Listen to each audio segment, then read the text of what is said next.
How long have you been using the BioPro Clover Staple? I've been using the staple for approximately 3 years. What features of the Clover Staple appeal to you the most? It immediately clicked with me because it was exactly what I'd been looking for in the first place. It has a low profile, it allows for intercarpal compression, and it provides excellent stability right from the outset after implantation.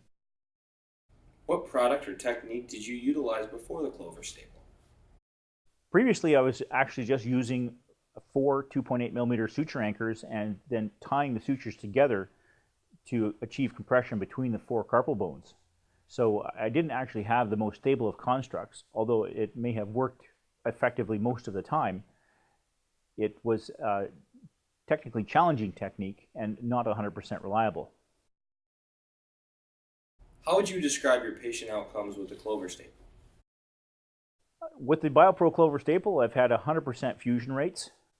The time to union is typically as expected at about 6 weeks.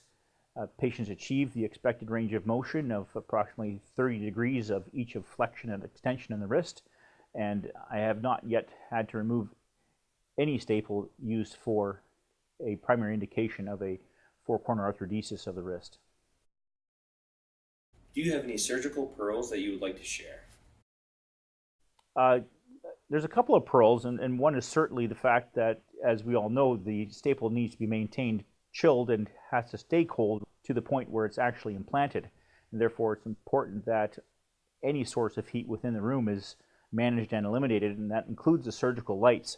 And it usually takes a little bit of time to have one's eyes adjust to the change in lighting. So it's important to take a moment, remove the lighting from the surgical field, and let things cool down so that the staple doesn't start to contract prematurely. It's also very critical to be sure to stabilize the intercarpal bones one to another with provisional fixation with K-wires, because once the template is removed from the four holes, you can't have any shifting or adjustment in one bone's position relative to another, or we're going to lose the alignment and relationship of those holes, and the staple can't be implanted.